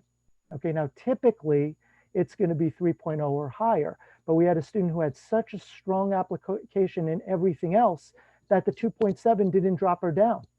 Okay, so you know, quite typically we have a range. Yeah, we do have some people with 4.0s, of course, but we quite typically have a range between 3 and 4 in every class. We don't go and kick people out because of one score that you might feel, you know, looking at it in isolation is low or weak. So specific to GRE, we look at the percentile rank score. Okay, so in the 3 areas, you know, the analytic, the verbal, the written, we look at the percentile rank score, and we look at each of those and apply a weight. And I think the total in recent years that we've counted the GRE is maybe about 10-15% of the overall application rating, something like that. Yeah. Okay. There are questions about, can you be a traveling speech language pathologist with the New York certificate? And another question similar to that is, can you work with the ASHA certificate outside of the United States? So in terms of being a traveling therapist, it typically depends on where the traveling agency is located. So if it's a New York-based agency, you're working off of a New York State license. If it's an agency based in California, you might have to work off a California state license. Some states have reciprocity, meaning it's just a matter of paperwork. The ASHA certificate is, so when a student graduates, they complete, during their first year of employment is something called the clinical fellowship. And during that time they're working, but they are working towards their certificate of clinical competence, which is through ASHA. And during that clinical fellowship, they have a supervisor, there's greater guidance and mentoring. But once that happens, you have your ASHA certificate. And whether or not you need the ASHA certificate to practice overseas is typically agency specific. So if you're, there are a lot of overseas positions on American military bases. And for those positions, as an example, you would need your ASHA certificate. And there is a movement nationally now through ASHA and supported by AAA, the audiology group, that is called the Compact, to allow for portability across states. So I think, you know, there are a bunch of states that have signed up for that so far. I think they're up to, you know, maybe a third of the states, something like that. And I think that will only grow. So I think at some point in the future, you will find that it's easier to work across states. And pandemic has probably hastened that, a little bit. There was a question on here, if there's a shelf life for prerequisites, meaning, is there, I guess, is there a period of time if you took it 10 years ago that we won't count it or something like that? Professor Bowman, do you want to? So on paper, we don't have a shelf life, but I always say to students who may have taken a course many years ago, be mindful in knowing who you are as a student. Know that that although anatomy and physiology has not changed, science has changed. So there may be additional concepts. And when you come to graduate school, the reason there are prerequisite courses is because we're expecting that a student is going to be able to build on those prerequisite courses. So if a student took a course 10 years ago and they may have achieved a sufficient grade, the question is really, do you still have that knowledge fairly fresh to be able to build upon it? Because we're not reteaching concepts in graduate school, we're building on them. So I think that's really, that's individual for every student. I see a couple more questions about GREs, and I just want to make sure I was clear. We don't have a minimum. Okay, there's no minimum, so nobody gets eliminated because they had a 2% percentile rank in verbal, okay, or analytic or anything like that. That's not what we do. We take a look, we apply rate. You're basically in competition with everybody else who applies. That's how it works. So nobody's eliminated for something that you might perceive to be very, very low. And we haven't looked at the range of the GRE percentile ranks of the incoming class, recently, but some years it's a little bit higher, some years it's a little bit lower. I don't think it's a big, if the question is spurred by somebody who's worried because their scores are not quite as good as they had hoped, it probably, and the rest of an application is very strong, you're probably going to be favorably competitive for a seat. If it's a low score there is consistent with a lot of other things that are weaker, then you probably wouldn't be. Okay, so that's probably the best way to summarize that, I think, if that's helpful at all. Traveling, I saw. Dr. Bergen, I sent you 2 questions that they asked personally. I don't know if you saw that in the chat. I didn't get down that far, but okay. Do you want to? So I still don't see. Thank you. Okay. I see someone asked for email. I see that someone asked, how much are we weighing volunteer work because of COVID, right? It's pretty difficult. So I want to be clear in that when we ask students to share their resume, it's wonderful that lots of students take advantage of opportunities to do some volunteer work in the field. It's not necessarily a requirement. I sometimes hear rumors, well, I don't have any volunteer work, so I'm not going to get a spot. That's not the case. What we're looking to see on your resume is, how well-rounded are you? What else have you been doing? There are students that have come from other professional careers and they're coming back to school to be a speech language pathologist. My guess is if they were working full-time, they didn't do any volunteer work. And some of them are still in our program. So although volunteer work is amazing, it's a great opportunity to get a glimpse of what the field really looks like. It's not a door, it's not a door closer per se. I do think it's important to share anything you've been doing. If you have employment that's relevant, that that's on your resume, that's important. If you've done any leadership work, that's important to share. If you've been engaged in any research, that's certainly important to share. We do understand that folks won't have been doing much over the past 6 to 9 months because of COVID. And that's something the committee is aware of. And I'm sure every committee at every program, is aware of that. So I do see the 2 questions. Thank you, Keisha. So one, the question was, when somebody acquires their graduate degree, whether it's in SLP or doctorate in audiology, can they do their clinical fellowship year at Brooklyn College or at some site affiliated with Brooklyn College? So the answer, generally for the CFY, which is the SLP, the speech language pathology, we haven't had a CFY position in a long time. Actually, predating my time on campus, we once did. So, I guess I'd answer that question by saying in the recent history, that hasn't been the case, but it is something that's certainly possible, and it's something we could explore at some point in the future. The second part of that question, could they do a CFY at a site affiliated with Brooklyn College? Generally, that's yes. In many cases, students do wind up doing their CFYs at a place where they had been sent, that we have an affiliation. So whether it's a school that they were engaged in. In audiology, the question is similar. There's a fourth year place residency, they call it. They don't call it a CFY. The residency would not typically take place at one of the CUNY schools, but it often does take place at an affiliate site. And we work closely with the students to find those placements in the audiology program, because the students are still a part of the program when they do that. In speech language pathology programs, when a student does a CFY, they've graduated and they look for a job. So typically they do that on their own. They would do that on their own. I don't know, hopefully that answers the question.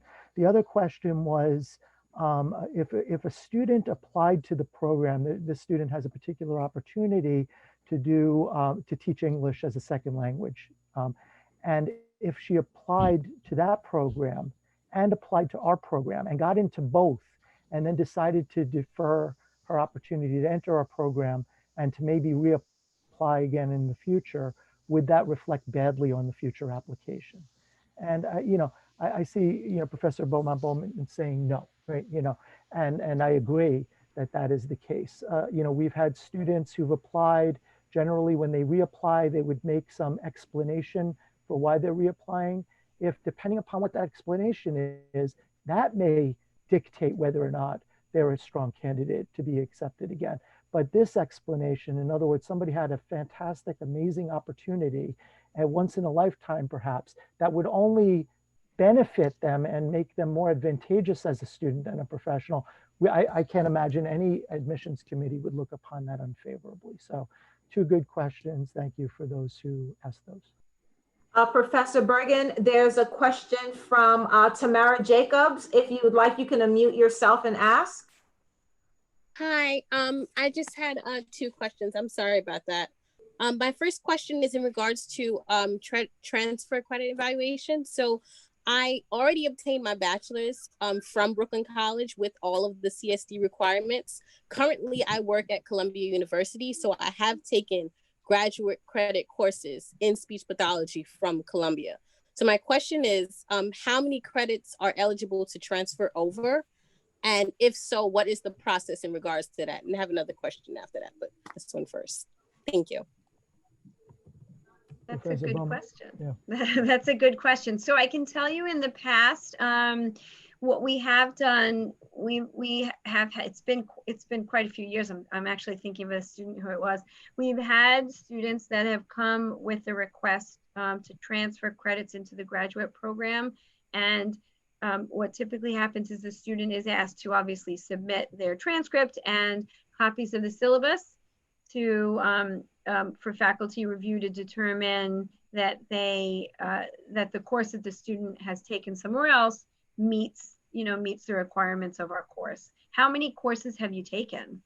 So far, I've only taken the Child Language Disorders graduate course at Columbia.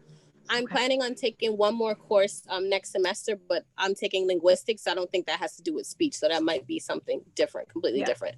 But so far, the Child Language Disorders course. Yeah, and the linguistics course will help you, right, as you come in. So what I can honestly say to you is that would be a decision that would have to be made as if we were talking about the admissions process and accepting a seat, then we'd have that discussion of submit your paperwork and the faculty would review it. The concern with a student taking a random graduate program at a course at another program is that the courses are sequenced really specifically at Brooklyn and I'm sure at most graduate programs, so that you're taking child language at the same time you're taking other courses to support that, and at the same time as you progress through the clinic. So if now it's a year later, right, is the expectation that that knowledge is going to be front and center when we expect you to apply it in the clinic. It gets a little tricky, but that's something that it has happened, And you know, that's something that's certainly we would discuss because it's so specific. Sometimes there's a particular course that matches up so closely aligns with what we have, and it's in the right sequence that it makes sense, of course, too.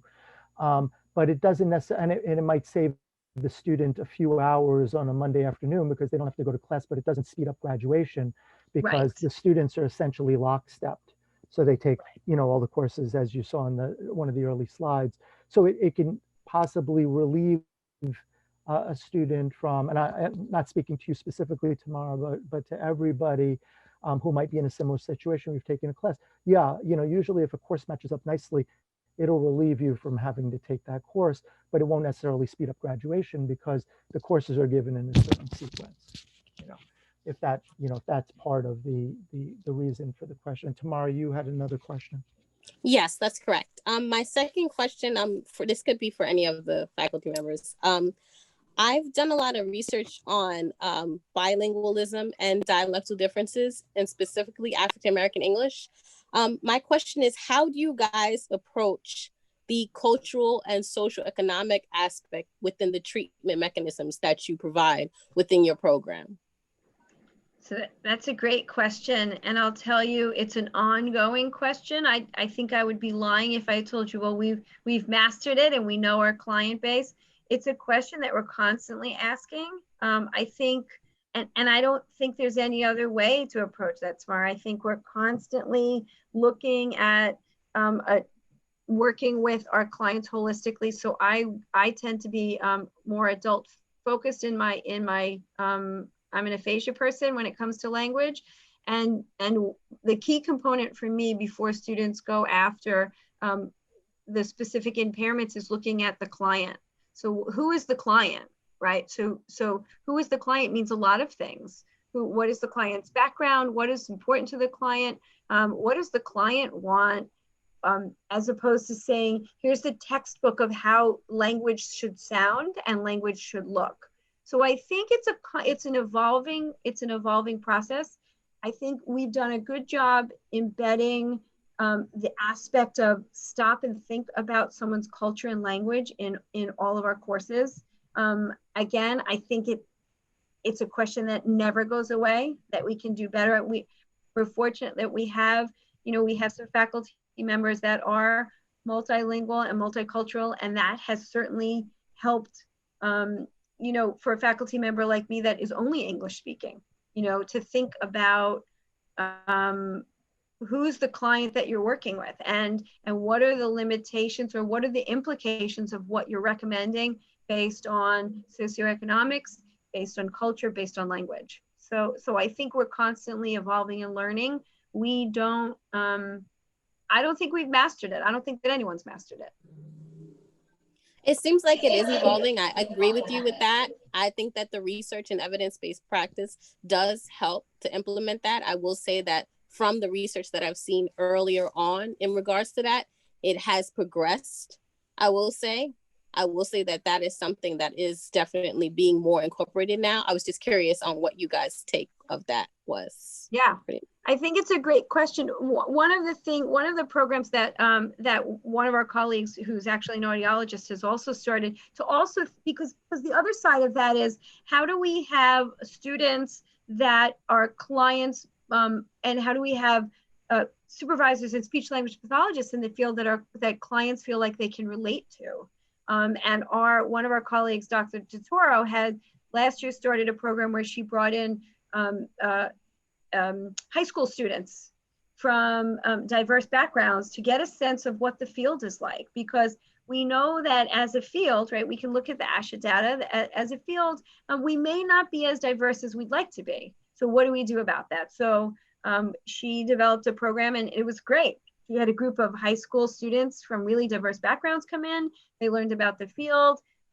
We know that we have to think about changing who the demographic of the profession is also.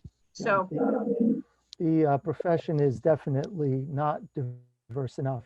All the data is very clear in ASHA about what the makeup is, demography of the field. And, we don't have enough time here to go into all of that. right? Because it goes beyond the scope here, but certainly for folks who are interested, to reach out.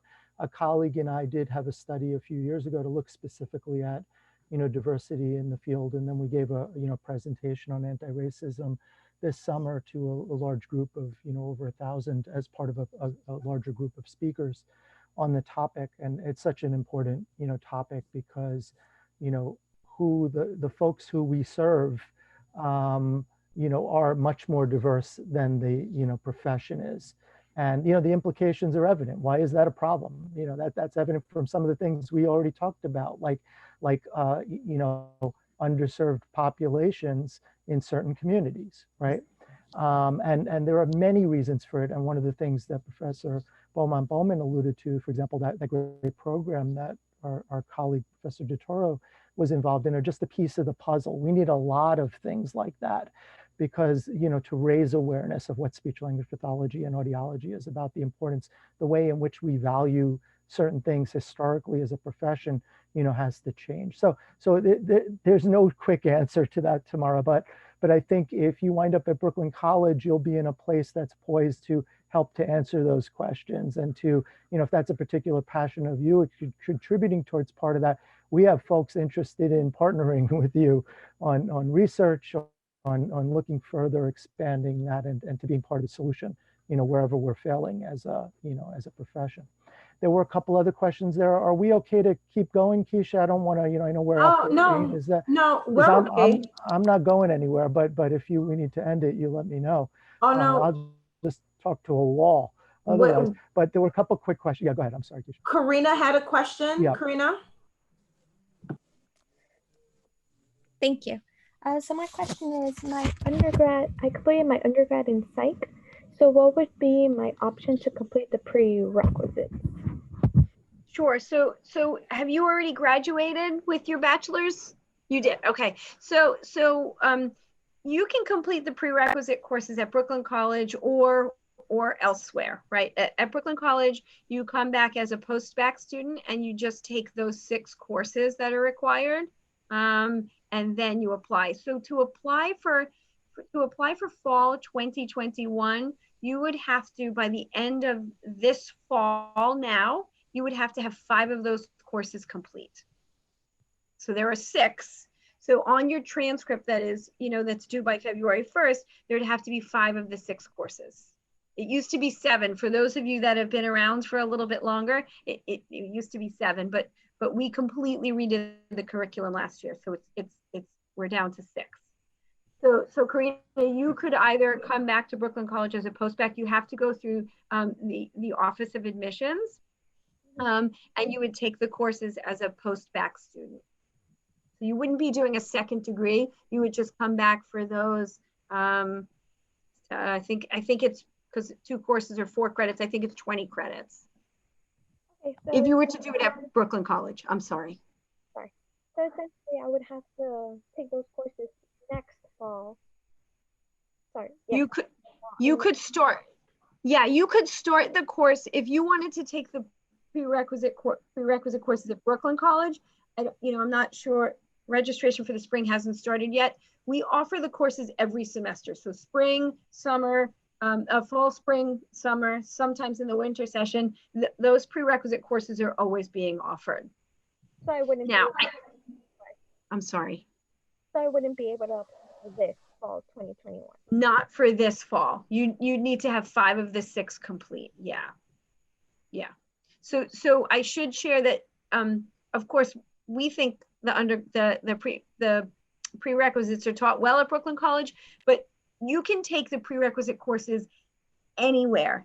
If you go on the graduate admissions website for speech language pathology, there's a supplemental form, and it lists each of the 6 courses, so that you can go in the bulletin and look at what the course is and match it to any other program where you might. I know there are some programs that are fully remote. Some schools have a program that's just for post-bacs, so you finish the courses in a year. There's lots of different options. Okay. But you do need 5 complete before you apply. Thank you. So sure. Rawan had a question about, about the future. So if online teaching were to continue next fall, what will happen with our classes and clinic? Will that, guaranteed also be online? Will students have opportunities to come to campus? And so, I'd start by saying that there's some of that is obviously, or a lot of it is out of our control, right? So we'll be guided by what CUNY allows and what the college allows and what the state allows. And CUNY answers directly to, the governor because we're part state funded.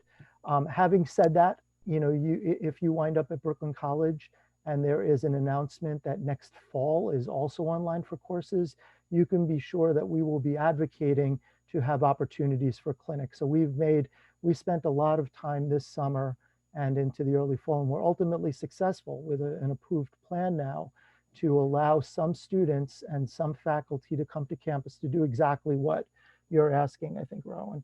And that is to, not yet with clients, that'll be in the future, but we have, although the campus in a lot of other areas is not open and is not open to most programs, and there are very few people on campus, we are now, starting next week, going to welcome some of our graduate students and some of our doctoral students onto campus without patients to work with their faculty members. If they're opting in, anybody can opt out. So to answer your question shortly, we don't know. I don't know the answer to the question, but you can be sure that we will advocate to continue and expand upon what we're doing as long as we can be convinced that it's safe to do so. And the plan we have involves PPE, it involves social distancing, it involves signage throughout, one person at a time in the bathroom, on the elevator, things like that that are already in place. So yeah, I would anticipate that if there's no change in pandemic, which let's hope there will be, and I'd like to think things will be different a year from now, but let's say worst case scenario, it is not, you can be sure that we will be advocating to get you those experiences here. I'm not on campus today, I will be tomorrow, but on campus in person. Dominique had a question. I'm just going to put that in the chat box again. Do you see it, Professor Bergen? So the question is, and for me, are there summer options? I'm only missing audiology, which I've completed before, but my grade timed out before I graduated. Would that mean I have to apply for 2022? So if you're only missing one course, right, then you have 5 of the 6 courses. Yes, I do. So then that, yeah, so what would happen? What happens is, as long as there are 5 courses complete, the admissions committee reviews your application. If a student's admitted to the program, when we admit, we admit with conditions, and the conditions might be you have to complete with a passing respectable grade. You have to complete that remaining course prior to the first day of the fall. So prior to beginning the graduate program, you have to complete it. So that might mean, Dominique, that you're in the class in the spring or you're in the class in the summer, but either way, it has to be complete before the fall. Yeah. Okay, great. Thank you. Sure. Are there any additional questions? I'm not sure if we skipped over anyone.